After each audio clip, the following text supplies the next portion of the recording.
Hola amigos, ¿cómo se encuentran todos? Sean bienvenidos a este podcast. ¿Cómo se llama, Deo? A la luz de la reflexión. Muy bien, este podcast se llama A la luz de reflexión y en esta noche de domingo por la noche, ya casi lunes por la mañana o madrugada, nos está acompañando aquí nuestro buen amigo el Doc Toño Garrido. Toño, ¿cómo te sientes de estar aquí? No, pues chicos, les agradezco la invitación. He tenido la oportunidad de participar en algunos proyectos de podcast y tocar temas bíblicos, pero me da mucho gusto que después de tantos años de amistad lo hagamos juntos y pues venga, lo que tengamos que charlar y siempre a la luz de la reflexión, guiados por la palabra del Señor, ¿no? Amén. Muy bien. El tema que vamos a tratar es un tema un poco... puedo decir un poco tocado, un poco difícil entre comillas, pero es la cronología de la muerte, la sepultura y la resurrección de Jesucristo. Y bueno, lo estamos tratando en una conversación que tuvimos en WhatsApp. En un grupo de WhatsApp, ¿no? Sí. Una pequeña peleita, pero... una pequeña carnicería donde se hablaba, se decía, pero lo que me llama mucho la atención de esto es que muchas personas argumentaban con suposiciones o con lo que yo digo, lo que yo pienso, y creo que siempre todo tiene que ser a la luz de la palabra de Dios. No sé cómo vean ustedes. Sí, por eso tiene que ser siempre a la luz de la palabra. Por ejemplo, nada más como un pequeño dato random. Hace rato estaba escuchando algunas cosas de los libros apócrifos o que sacan en The Chosen. Y bueno, algo así leí en los comentarios que explicaban que de ahí viene. Pero explicaban cosas del Señor Jesucristo que luego decía... O sea, dicen que en una se enoja y mata a un niño, le dice ya no vas a vivir y se muere. Cosas por el estilo. No digo eso, no viene en la Biblia, pero bueno. Bueno, creo que podemos empezar de lleno, ¿no? Directamente. Sí, vamos a darle el tiempo a Toño para que explique lo importante y ya lo vamos comentando. Vamos comentando, sí. Claro, pues bueno, creo que como preámbulo es importante lo que ustedes comentan. No es la primera vez que en círculos, pues a veces de debate abierto, se comenta sobre un punto bíblico argumentando o añadiendo o anteponiendo tu criterio a lo que dice la Escritura, ¿no? Hace tiempo, cuando estuve participando en la Facultad de Medicina, antes era Cruzada Estudiantil por Cristo, después vino a ser un grupo que se llamaba COMPA, Compañerismo Estudiantil. Tuve la oportunidad de exponer un apartado de un libro de Josh McDowell, que el libro se titula Convicciones más que creencias, y menciona que muchas veces los jóvenes de hoy en día ya no tienen el intento tan siquiera de ir a la fuente primaria y exponer con un sustento bibliográfico o cuando menos una base literaria del argumento, sino es únicamente lo que ellos piensan o expresan, y en ocasiones se busca hacer un popurrí de que esto me agrada y esto no, y esto sí lo tomo en cuenta y esto no. Entonces llega un punto en que las Escrituras es más tu opinión que lo que dice la misma palabra de Dios, ¿no? Perdón que te interrumpa, pero ¿crees que sea como que los jóvenes quieren hacer como un Dios domesticado, como decía C.S. Lewis, como que esto sí me conviene creer, esto no, y toman partes donde es que yo estoy haciendo esto mal, esto no hago caso, esto estoy bien, esto sí hago caso? Claro, yo creo que inclusive si fuera hasta de los 10 mandamientos, todos lo haríamos, ¿no? Y es una tendencia del ser humano, o sea, puedo decir, no robo, pero sí le echo el ojo a la esposa de mi vecino, ¿no? El pasto de mi vecino, ¿no? Exacto. y ya pienso que con eso estoy cumpliendo. Y lo mismo pasa con las Escrituras. O sea, a veces queremos que las Escrituras, en la era del modernismo, se utilizó mucho que un texto se sacaba fuera de contexto para poder volverse un pretexto, ¿no? Lo que decían. Pero evidentemente hoy en día suele ser así. Lo que a ti te acomoda de acuerdo a tu realidad, lo resaltas en las Escrituras, pero lo que sientes que realmente te reprime o que en ocasiones crees no cumplir. O no querer cambiar, ¿no? Exacto. No querer dejar. No, ni tan siquiera lo tocas, ¿no? Y lo mismo para nuestras ideas. Hay veces creemos, por ahí leí yo de un hombre contemporáneo que decía que si lo que yo digo es más de lo que está escrito en la Biblia, viene a ser menos, ¿no? Entonces más se convierte en menos. Y mismo Pablo lo decía, yo mismo me he propuesto a no pensar más de lo que está en las Escrituras. Y en ocasiones la Biblia es así. A veces es bueno que en grupos cristianos se dé esa libertad que podamos comentar algún texto, pero hay que distinguir la línea entre cuando tú dices yo creo a decir la Escritura dice. Y cuando tú dices Escritura dice ya no es autoridad, porque también fíjense que a veces había muchas falacias de autoridad en las cuales tú decías, es que mi pastor, es que el papa, O la corriente. es ¿no? que... Hay un libro que dice... Exacto. Y entonces ya tú dejas de anteponer a la autoridad de las escrituras. Y recordemos que son las escrituras las que dictan lo que la iglesia enseña, no la iglesia lo que las escrituras deben enseñar. Entonces esa es una diferencia muy profunda que debemos entender, porque así sucedió con la iglesia católica. De repente, hombres expertos de renombre que ya tienen un grado de erudición son capaces de decirte qué es lo que enseña la Biblia y no la Biblia, qué es lo que ellos deben de enseñar, ¿no? Entonces aquí, abriendo este preámbulo, bueno, considero este tema es muy importante. Fíjense que nace hace algunos años, de hecho lo platicábamos con Oriel. Sí. Yo creo que más como unos 5 años más o menos. No ¿cuántos? más, por ejemplo, estamos en el 2026 y un grupo que empezamos, que eran 2 grupos que Ajá. dividimos, por ahí del 2018, 17. Sí, estamos hablando ya de 8 años, ¿no? 8 añitos. No, sí, pues yo tenía 18, 19 cuando lo platico en casa de Cali. Ah, claro, sí. Entonces, nacía evidentemente, fíjense que el axioma central, o sea, el punto donde pivotea el cristianismo, que lo sostiene, pues es la resurrección, ¿no? Entonces, yo considero que todos los hechos concernientes a la resurrección deben ser bien, si hay una narrativa en los evangelios, pero deben ser consistentes.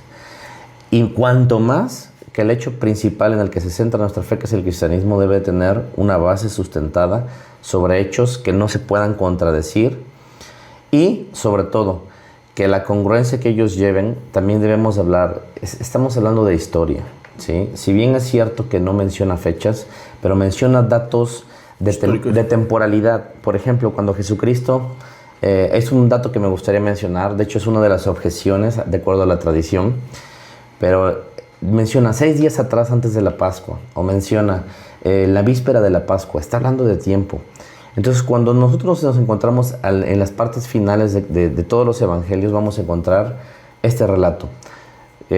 Pablo dijo en Corintios 15 que él nos había enseñado lo que él mismo transmitió, que Jesucristo murió conforme a las Escrituras, fue sepultado y después resucitó conforme a las Escrituras. Y después menciona en Corintios que no solamente él fue testigo, sino hubo Cefas, habla de los demás apóstoles, habla hasta de 500 hermanos, y todos ellos podían dar un testimonio oral de lo que habían visto y palpado, porque el Señor se les apareció durante ese tiempo. Entonces es congruente que los hechos los sepamos ordenar. ¿Y por qué es importante? Cualquiera nos va a demandar razón de nuestra fe, es verdad, pero también es cierto que el hecho central, como les vuelvo a repetir, Pablo dice en Romanos 1:4, que Jesucristo fue declarado con poder por la resurrección de los muertos. Eso es ineludible para la historia. Pero si yo te digo hoy en esta noche, desmenúzame esos hechos, ¿cuántos hechos sinceramente podrías recordar desde los últimos capítulos? Algunos comienzan la narrativa, por ejemplo, Marcos desde el capítulo 13 hasta el 15 que termina, Lucas desde el 22 hasta en adelante, Juan 19. Desde el 19. Entonces, si yo te digo, nárrame cronológicamente, quiero saber más sobre lo que sucedió en el tiempo de la crucifixión, sepultura y resurrección, es importante que nosotros también tengamos a la mano herramientas. Recuerden que la Biblia no la interpretamos nosotros como es. Debes de tener un espíritu correcto. O sea, el Espíritu de Dios es el que te guía toda verdad. Jesucristo dijo que nos enviaría ese Consolador, que nos recordaría los fragmentos de las Escrituras. Pero también tenemos herramientas como la ciencia. La hermenéutica es una ciencia que no solamente es bíblica, pero es la ciencia de poder interpretar, ¿sale? Y la hermenéutica nos menciona que bíblicamente tenemos un método correcto, que es el método histórico legal. Entonces yo a veces les invito, cuando yo hablé con este tema, yo les dije, ¿por qué no para que ordenen los hechos y defiendan su postura, por qué no hacen una orden cronológico? Hagan una línea del tiempo. Y aunque yo sé que no vas a poner un año exacto, pero sí vas a tener una secuencia más ordenada de los hechos. Porque si yo te digo en este momento, dime, ¿qué fue primero? ¿Las mujeres ungieron el cuerpo o fueron a comprar especies? Y si yo te digo, ¿qué fue primero? ¿El Señor lo sepultaron o lo prepararon? Y si yo te vuelvo a preguntar, ¿pero qué fue primero? Y no te lo digo con afán de contradecirte, es porque te estoy preguntando, mi curiosidad, es lo que intento saber. Yo creo que como hijos de Dios es importante que nosotros tengamos esas cuestiones ordenadas, porque esa cuestión es lo más extraordinario que pasó para el creyente. Si tú crees y te consideras un verdadero discípulo, debes de tener eso ordenado en tu mente, claro, para poder expresarlo para una persona que demande, claro, estas cuestiones, ¿no? Así es. Y no solamente aquí viene un peligro, mira. A veces como iglesia, inclusive, aunque ya llevamos años en una iglesia, a veces tú vuelves la doctrina un dogma porque se repite mucho tiempo. Y algo que está repetido tanto tiempo, a veces llega a diluirse a través del tiempo y pierde su paternalidad. O cada quien le agrega su esencia. Por ejemplo, alguien dice, es que esto, y sí es doctrina, pero como lo enseñan ya sin en tu iglesia, base, sin un exacto. Alguien al final dice, pues yo creo que era por esto, aunque exacto, te enseñe lo mismo, pero le enseña la raíz diferente, ¿no? Exacto. Y mira, por eso el Señor fue sabio. Permitió que a pesar de que el cristianismo, todos los hechos acontecidos acerca de nuestro Señor Jesucristo en torno a Jerusalén se transmitieron de vía oral, se tuvieron que escribir. ¿Por qué? Porque va a llegar un momento en que lo podemos distorsionar a través del tiempo. Y recuerden que a través del tiempo la tradición llega después a volverse un mito. Ese es un teléfono descompuesto que va después ya arrojando puras mentiras. Exacto. Y luego no distingue si es verdad, si fue un hecho histórico verídico o si fue un mito lo que sucedió. Y cada quien le añade y se hace un teléfono descompuesto, ¿no? Entonces, a veces hay un peligro cuando tú dices la tradición. Y mira, hablando de la tradición, pues en cuanto a esta postura, ahora sí, para dar un punto de partida, es comúnmente aceptado por la tradición que nuestro Señor Jesucristo muere un viernes, permanece en la tumba un sábado y resucita un domingo, que es el primer día de la semana. 3 días en teoría, ¿no? 3 días en teoría. Pero yo me pregunto, miren, y está en todo su derecho. Yo no me convierto en ningún hereje ni tampoco en un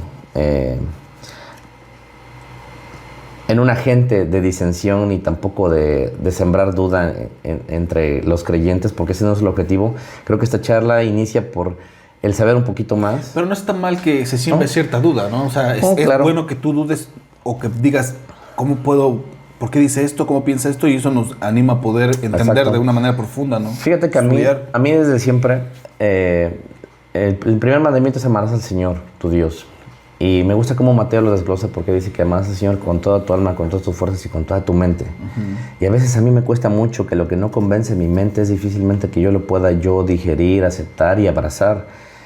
Y entonces si yo encuentro en ocasiones, si la palabra de Dios dice que es palabra de Dios, que es inspirada, que es guardada de cualquier alteración humana, que es preservada aún de la maldad, de la historia que ha tratado de transquiversar, pues yo creo que si permanece inmutable, igual que el carácter de nuestro Dios, debemos de entender que debe de estar libre de estos errores semánticos también en cuanto a errores tal vez de dicotomías o inclusive de idiomática. Yo creo que es fundamental. Entonces, mira, la tradición, a veces la Iglesia Católica, a veces la tradición, de hecho Jesucristo se los reclamó a los fariseos, que de las ordenanzas del Señor los hacían más tradición de hombres que lo que mismo el Señor estaba diciendo. Y no podemos a veces caer en ese error como iglesia, ¿no? Entonces, aquí, pues la tradición comúnmente es aceptada. Quien lo lee, obviamente, si tú lees los 4 evangelios sinópticos y tú desglosas todos los hechos, vas a encontrar ciertas inconsistencias que pudieran prestarse a falsas impresiones. Y les voy a decir, esto es tan real que los primeros evangelios que en orden cronológico de Marcos, Mateo, Lucas, que se escribieron, de hecho Lucas menciona en su primer carta que ya otros ya habían tratado de poner en orden las ideas y él trataba de darle un bosquejo más fidedigno a Teófilo. En el primer tratado, Teófilo, exacto, trata de enseñar todo lo que Jesús enseña. Ahora en este tratado, Hechos, me ha parecido a mí dártelos por orden, ¿no? Y entonces Juan se escribe cerca del año 60-90, después de todos estos hechos, y muchos eruditos mencionan, y es verdad, que Juan trata de despejar, porque sí pareciera haber algunos malos entendidos entre el relato que discrepan entre uno y otro de los evangelios, para tratar de aclarar que esas confusiones no son, sino tal vez dentro de la misma línea del tiempo, situaciones distintas, una cosa que tú dijiste. Puede ser que es, ¿no?, que lo importante. Una perspectiva diferente. Tú lo vas a explicar de una manera, yo de una manera y Dionisio de una manera, ¿no? O sea, exacto. Son perspectivas diferentes. Así es. Pero fíjense, a mí me llama la atención, por ejemplo, si aceptamos la tradición, ¿y por qué digo la tradición? ¿Y por qué la tradición dijo? Pues murió un viernes, sábado y domingo. Pues que las escrituras implican esa idea. Si leemos, nos vamos a Lucas capítulo 23, fíjense, pudiéramos entender en el versículo 54. Todos estos hechos ya Jesús fue juzgado, ya Jesús fue crucificado, ya inclusive ya murió en la cruz. Y Lucas nos hace un pequeño resumen en el versículo 54, donde dice que era el día de la preparación y estaba por comenzar el día de reposo. Entonces, ¿cuál es el día de reposo? El sábado. Si estos hechos ocurrieron, obviamente, una víspera del día de reposo. Y era el día de la preparación. Entonces, tú deduces Que fue viernes. Fue viernes. Entonces, esa es la tradición comúnmente aceptada. Pero yo creo que es una salida muy fácil ante toda la cronicidad de los hechos. Y yo solamente les voy a decir algo. Yo creo que nos dimos a la tarea un poquito de leer el tema. Y créeme, qué difícil. ¿Cuántos relatos se encontraron que dijeron, chispas, esto lo leía ya y dice... Según se dicen de una forma, yo creí que era así, y ahora que lo leo, pues parece que aquí no encaja y esto aquí es distinto. Es forzoso quien va a las escrituras. Fíjate que, haciendo alusión del bebé de Uri, Esdras es un hombre de las escrituras. Fíjate que su papel fue bien importante en el pueblo de Israel. Dice que Esdras había preparado su corazón para inquirir la ley. Él iba a investigar, a escudriñar a fondo, para después cumplir las escrituras. Y yo creo que nosotros, antes de que esto a veces nos cayera el 20, es necesario que nos acerquemos. Bendito Dios cuando por fe, no digo que no sea la manera. El Señor a veces nos habla de esa forma, te acercas a Dios y te convence, ¿no? Pero hay personas que nos tarda un poquito más de que el 20 y tienes que releer, investigar, indagar hasta decir, es que es verdad, esta parte... ¿Sabes por qué? Yo creo que releemos porque dice Esdras que preparó su corazón y a veces llegamos con un corazón no preparado. Así es. Pudiera ser. No, claro, no, y es verdad, a veces vamos queriendo encontrar otro sentido, ¿no? A la escritura, o a veces no queremos... Forzar las cosas, exacto, ¿no? Forzar las cosas así como que... Y la verdad, la palabra no se debe forzar. No, solita fluye, ¿sale? Entonces, la tradición empieza así. Pero yo tengo ciertas objeciones. Miren, es cierto que si no elaboramos un esquema, tal vez la audiencia no nos pudiera comprender. Y esto sería muy bueno, inclusive tratarlo en un tema, si después se pudiera hacer una ventana, un enlace virtual, agregar ahí una diapositiva con un apuntador, para que pudiéramos hacer esta estructura y juntos llegar a esa conclusión, ¿no? Pero yo quisiera, más que ahondar, sembrar, o no vengo tampoco a imponer mi interpretación o lo que yo creo que es, no. Yo, inicialmente, el punto fue, descubrí estas inconsistencias que para mí cuadran mejor en el relato, distinto a la tradición de que Jesús no muere un viernes, sino es crucificado un miércoles, y cumple no solamente un horario, porque también es una salida muy sencilla decir... Entiendo la expresión idiomática de que 3 días y 3 noches para el pueblo de Israel es decir como es un día. Si tú dices hoy es un día y una noche, equivale a un día. 24 horas. 24 horas sin que tal vez esto se concrete, solamente es una expresión idiomática. Pero tengo otra pregunta que también quisiera yo. Hay dos cosas que quisiera tocar. Primero, hay algunas inconsistencias en la tradición, en el relato de aceptar ese orden cronológico de los hechos de viernes, sábado, domingo. Y segundo, ¿por qué razón eleva más una postura de un día y una noche, no solamente como una expresión corta? Porque si lo tomamos tal cual, sería viernes nada más es una noche, sábado y domingo es una noche y un día, llevamos 2 noches y un día, y domingo nada más una pequeñita porción de una mañana. Nos faltaría una mañana y una noche completas, si queremos completar estrictamente esa frase de 3 días y 3 noches. Pero aquí yo me pregunto, ¿por qué razón el Señor tuvo ese cuidado de decir a fuerzas 3 días? ¿O es necesario? No a fuerzas, es necesario. ¿Será que también pensaba en nosotros a 2000 años de distancia, no solamente por los judíos? Que había algunas tradiciones, lo vamos a ver tal vez más adelante si nos da tiempo. Pero son dos cosas que sí quisiera yo sembrar. Hay algunas objeciones que a mí me hacen un poquito ruido. Y la primera es que yo quisiera que redundáramos no tanto, sino ser un poquito para avanzar rápido en el tiempo. Fíjate, la primera objeción es que si se acepta la tradición de que Jesucristo muere el viernes, como leímos, era la preparación de la Pascua y estaba por comenzar el día de reposo. Si tú lees cronológicamente y vas tú a Juan 12.1, Juan 12.1, ¿qué nos dice Juan 12.1? Porque es la primera objeción que yo encontraría con respecto a aceptar esta postura tradicionalista que me inquietó un poco.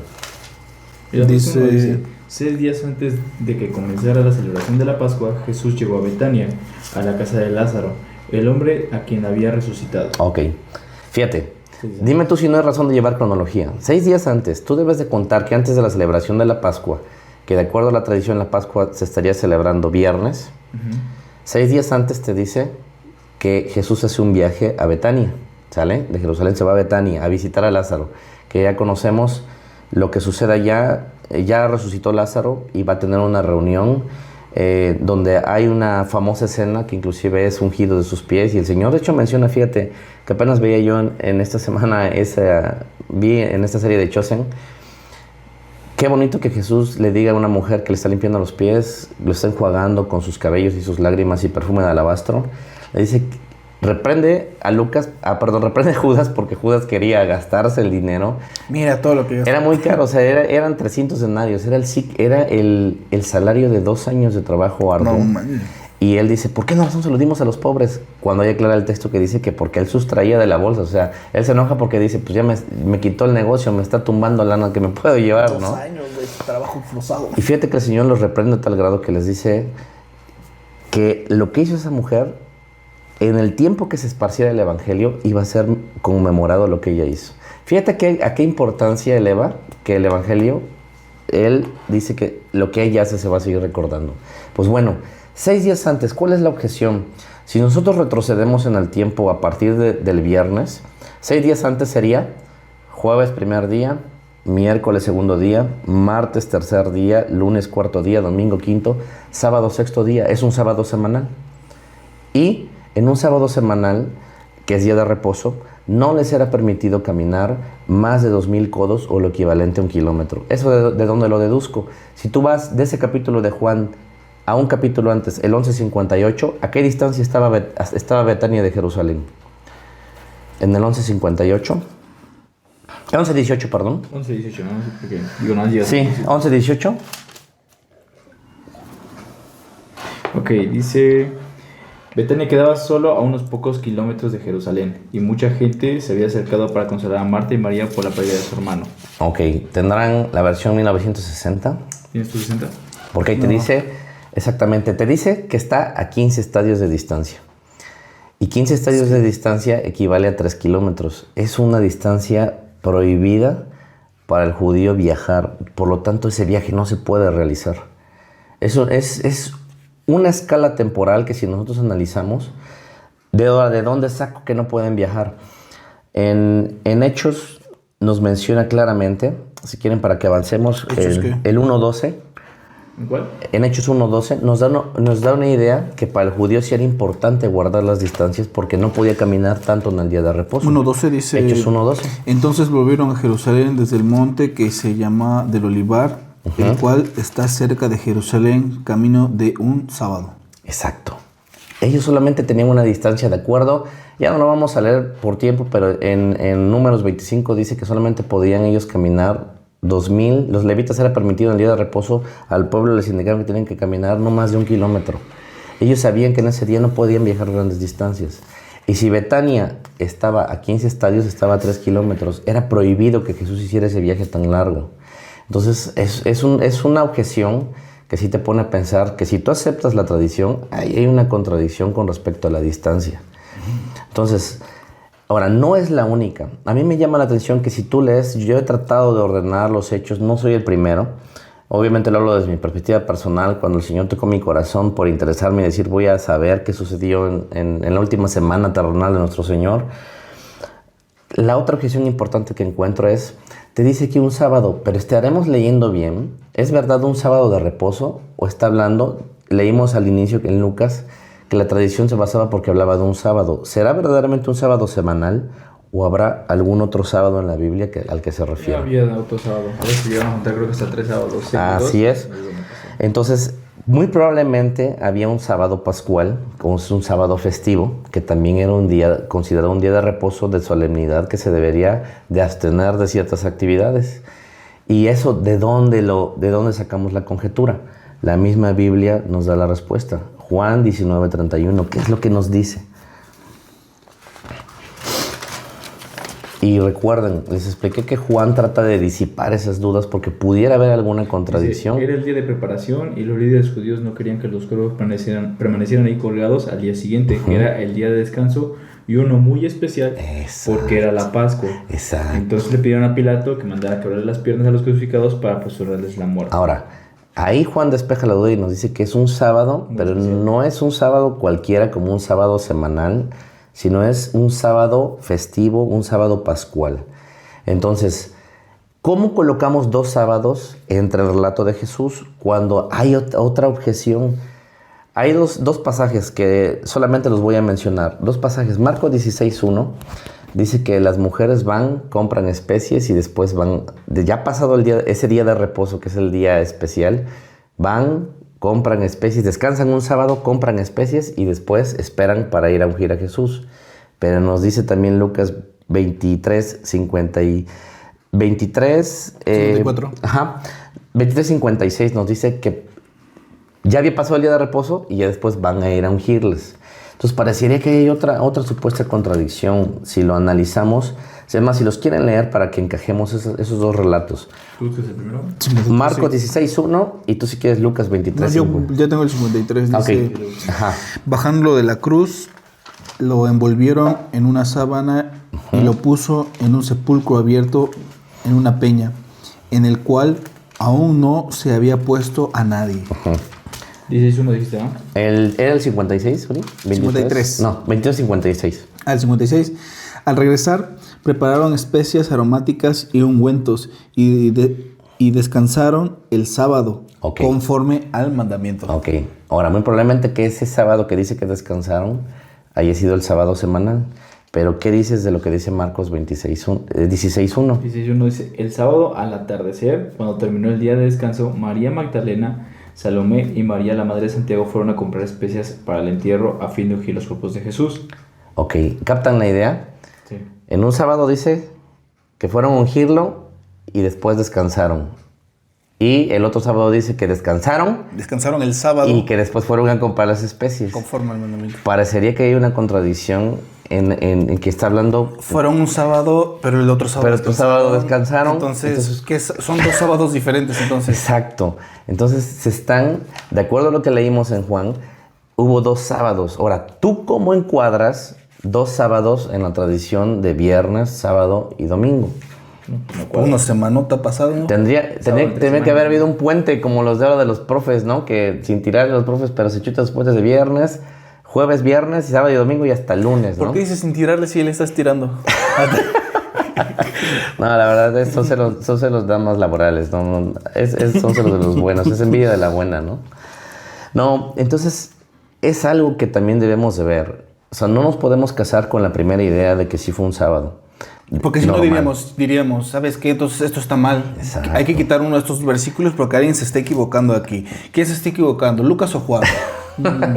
Vamos a poner un dedo ahí y no vamos a leer esa parte. Exacto. Pero debido a que esa supuesta contradicción que hay entre Marcos y Lucas, Juan tiene que aclarar. Pero que Marcos el sábado que sí se cursó en la semana era un sábado alto. Entonces estamos que encajar en estos relatos un sábado semanal y un sábado festivo. Ahora, ¿cómo lo encuadras si tienes viernes, sábado y domingo? Y viernes no puede decir. Ahora, una cuarta objeción importante es que no dice viernes, solamente dice vísperas de la Pascua, del día de reposo, de la preparación a la Pascua, previo al día de reposo. No te está diciendo, en ningún momento te está diciendo, fue viernes. Entonces considero realmente que a veces hay que forzar las escrituras más, o a veces entiendo que muchos, por no tener... Esto no digo que lo haya terminado, ni tampoco digo yo que estoy casado con esta idea. Me convence, me genera mayor satisfacción. ¿Te inclinas hacia esta cuestión? En nada afecta mi relación con Cristo, ni tampoco con respecto a mis hermanos. Pero sí, cuando yo leo las escrituras de detenimiento y me encuentro esto, digo, bueno, no me parece aceptar también la tradición católico-romana, que también está planchada sobre esta misma línea, ¿no? Entonces, hay que entender que todo esto que vamos analizando, que les digo, tendríamos nosotros que escribirlo en una línea del tiempo. ¿Cómo ubico estos dos sábados? Quiero que se imaginen ustedes, si de por sí hay un sábado semanal y el Señor resucitó domingo, entonces tendría que haber un viernes que las mujeres ahí fueron a comprar las especias. Que no fue de descanso. Que no fue de descanso, pero ya había pasado un día posterior, un día de reposo, que fue jueves. Jueves fue el día del sábado pascual. Y el miércoles fue el día. Y el miércoles fue donde ocurrieron los acontecimientos de crucifixión, muerte y sepultura. Al terminar el día, porque también... tú estás diciendo que el día miércoles fue cuando José de Arimatea se acerca a Pilato y le dice, oye, ¿sabes qué? Dame el cuerpo. Ya por la tarde-noche, ya es más, ya rayaba, ya estaba el sol en su ocaso y estaba próximo a iniciar el día de reposo. Tanto que no les da tiempo de ungirlo. Le dicen, ¿sabes qué? Solamente dame chance, hay una tumba cerca, lo voy a ir a dejar. Miércoles entrega el espíritu y se lo llevan a la tumba. Exacto. Entonces, ya venía un día de reposo que no podían las mujeres hacer nada. Entonces, tienen que comprar especies para esperar ese día de reposo y ir al siguiente para ir a ungir. Entonces, aquí yo entiendo que realmente, si analizamos todos estos datos, vuelvo a repetir, los 6 días previos, el estar en Betania, no puedo caminar más de 15 estadios porque es un día de reposo. Si cuento del viernes hacia atrás, los 6 días caen en sábado. Entonces no puedo encuadrar esos hechos. Y algo que me pesa más, hay muchos tipos y profecía que se dejan de cumplir si tú aceptas la línea temporal de viernes, sábado y domingo. ¿Cómo cuáles tú? ¿Cómo cuáles? Vamos a analizar principalmente. Fíjate, al Señor Jesucristo lo tienen que, como dice Éxodo 12:3, lo tienen que señalar como el Cordero que va a redimir al pueblo de Dios. Va a ser el Cordero que va a ser escogido. En Éxodo 12:3 dice, alabad a toda la congregación de Israel y decid, el día 10 de este mes tomará cada uno un cordero según la familia de los padres, un cordero por familia. Okay. El día 10. En el día 10. Si el día 10 no podían hacer esa marcha hasta Betania, porque realmente era el día sábado, el Señor tenía que cumplir un tipo como ese cordero, tiene que ser escogido. Después tendría que ser sacrificado, dice Levítico que tiene que ser sacrificado. Éxodo 12:6 que tiene que ser sacrificado el día 14 del mes de Nisan. Porque para esto, bueno, no día 14 de este mes, y lo inmolarás toda la congregación entre las 2 tardes. Ahora, ¿qué tipo se tiene que cumplir? Les voy a preguntar, ¿el Señor celebra la cena el día de Pascua o lo celebra una noche antes para guardar este tipo? Una noche antes. Lo celebra y ya el siguiente día es el día pascual. Exacto. Del Cordero. Entonces, él anticipadamente, sabiendo lo que va a padecer, se anticipa y con sus discípulos toma la cena previamente porque sabe que él debe ser inmolado en el día exacto, entre las 2 tardes. ¿Cuándo dice el Señor que fue crucificado? Dicen los evangelios, todos concuerdan que entre las 2 tardes el Señor ya estaba en la cruz, fue cuando expiró y dijo, consumado es. En ese momento, el Cordero Pascual estaba entregando su vida. A las 3 de la tarde. 10 días antes, para esto, ese viaje tiene que llevarse viernes. Porque no pudo haber... Si yo acepto la tradición del día viernes, no puede hacer el viaje el día sábado porque es día de reposo. Entonces, ¿qué día tiene que ser ese viaje si acepto que es miércoles? Ese día 10 cae el viernes. ¿Sale? Del viernes al 14, que es miércoles, se cumplen los días y entonces... Cuando Jesús va a Judas delante de los sacerdotes y le ofrecen las 30 monedas de plata, se cumple un tipo bien importante. Dice Zacarías 11:12, ¿cuánto iban a pesar por el Señor?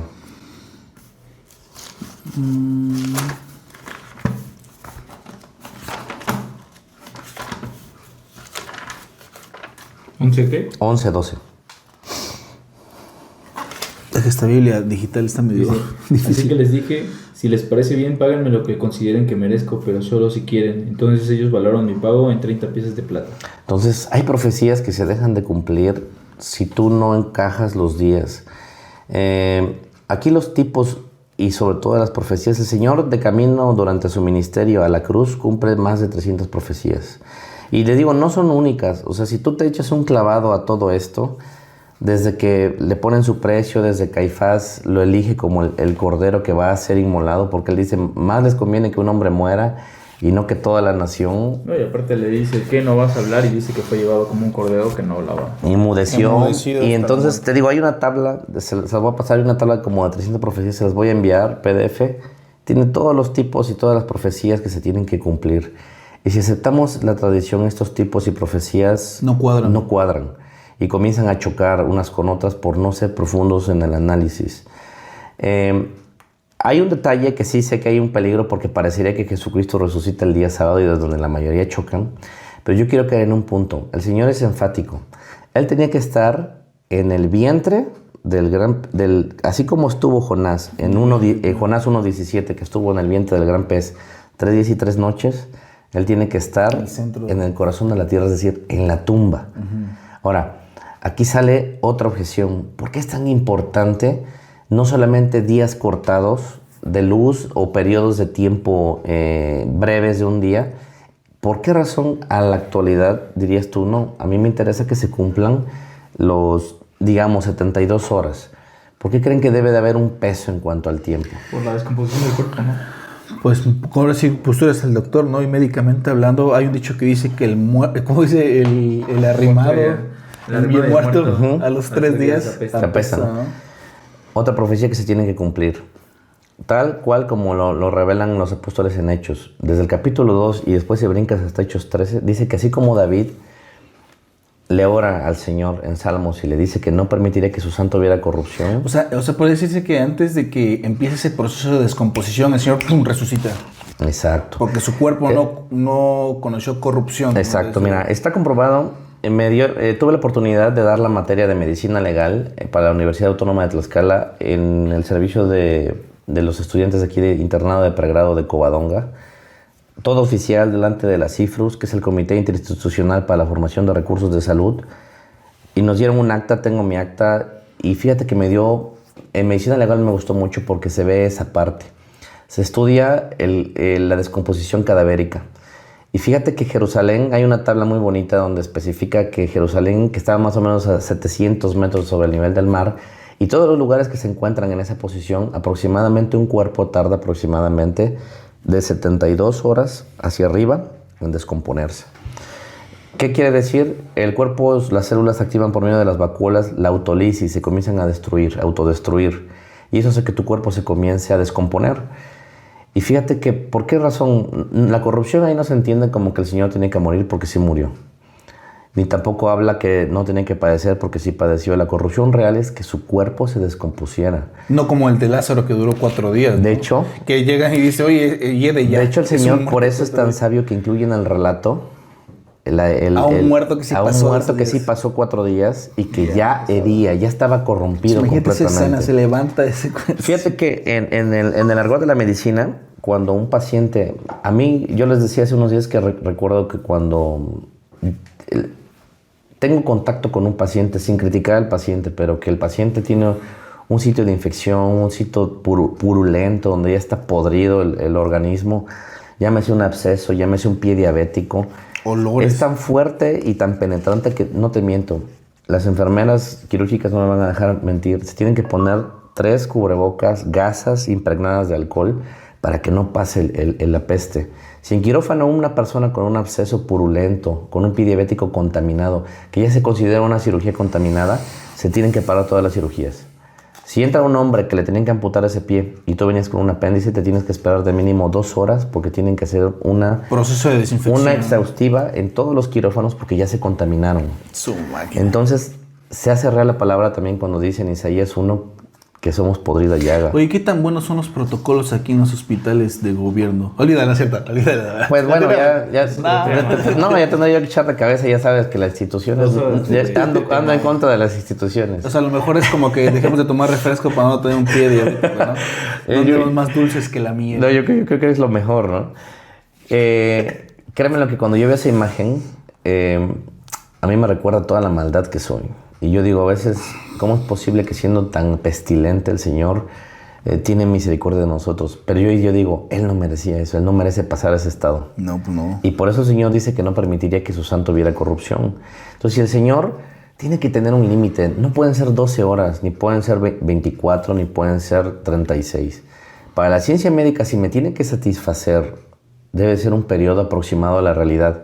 A la altitud del nivel del mar, a la temperatura y presión atmosférica que está en Jerusalén, como un mínimo de 72 horas su cuerpo tenía que permanecer en la tumba y corroborarse que él tenía que vencer a la muerte y antes de entrar en ese proceso de descomposición. Ahora, entendido esto, no solamente el Señor cuida el parámetro orgánico, de que realmente es capaz de reconstituir un cuerpo completamente deshecho, Sí. o que ya está corrompido, sino también satisface el parámetro legal. ¿En qué punto? ¿Ustedes no creen que hubiera sido mejor que en el momento que le traspasaron se hubiera bajado de la cruz como le decían? ¿Por qué no lo hizo? ¿Por qué a fuerzas? La profecía. No, y hay algún punto importante, por ejemplo, bueno, en la mañana ahorita estaba compartiendo obviamente el libro de Hechos y de Pentecostés, y al menos en el capítulo 2, cuando está hablando, como dices tú, de David, de las escrituras, todo eso, cuando Pedro, empieza a predicarle a los judíos y a los gentiles y a todos los que estaban ahí, les dice, pero Dios liberó de los terrores de la muerte y lo volvió a la vida para que la muerte no pudo retenerlo bajo su dominio. Y acá hay algo importante que dices tú, al menos dirías tú, yo no tomo menos de 72 horas, yo no tomo 48 ni 55, no, tengo que tomar 72 horas como una prueba. Y creo que sí, 72 horas es una buena prueba, porque dice que ni siquiera la muerte pudo retenerlo. Porque más adelante dice, Dios, en el 32, dice, Dios levantó a Jesús de los muertos, y de esto todos nosotros somos testigos. ¿Y de qué eran testigos? De que Jesús sí tenía los huecos porque le atravesaron las manos, Claro. le atravesaron los pies, le atravesaron el costado, tenían las marcas obviamente. Sí fueron testigos de todo eso, pero eran testigos de que su cuerpo, digámoslo así, estaba bien, que no era un cuerpo que... No había, ¿no? No era un cuerpo de esto.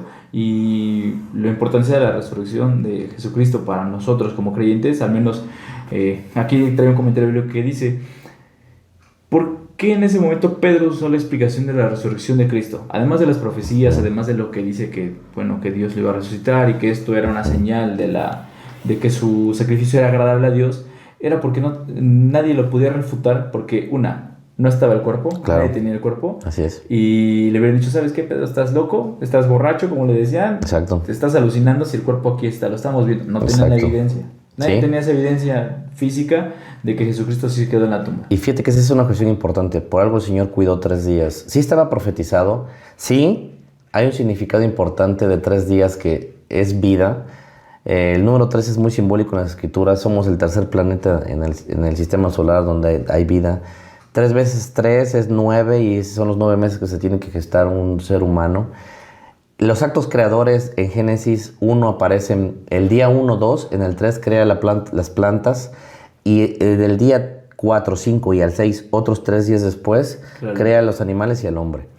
Entonces, el 3 es bien significativo, sí lo sé simbólico, pero también escuchen, si el Señor hubiera dicho, voy a resucitar al segundo día, se presta más a malinterpretaciones como tú dices. Se puede prestar a las falsas teorías de que se robaron el cuerpo, fueron sus discípulos y al otro día no se aguantaron, quisieron robarse el cuerpo para demostrar que el Señor no le sucedió nada.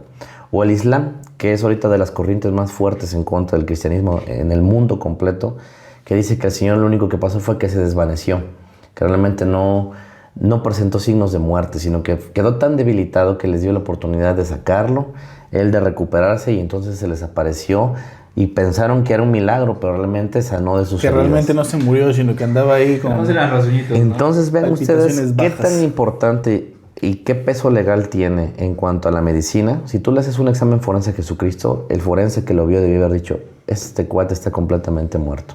Porque el Señor tuvo un certificado de Le defunción. hicieron Está frío. No fue forense con título, pero fue forense con una lanza. Eso es a lo que voy. Ese fue su certificado. Si se hubiera pegado un grito ahí. Ese fue su certificado. Le dijeron, comprueba si ya se murió. Ya ¡Zas! Pues, ahí va la lanza, ¿no? Y que incluso que hasta que sacó, ya estaba desangrado Sí, totalmente. O sea, sí. literal, como un cordero derramó su Le dice sangre. que verán que traspasaron. Agua y Exacto. sangre.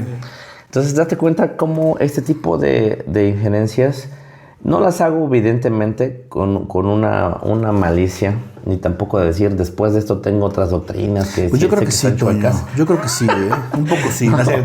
Esto nace desde la Facultad de Medicina que tuve la oportunidad porque muchos compañeros se les debatió y les sacaron estos textos. O sea, había compañeros que sí leían. Y ahora yo me pregunto algo.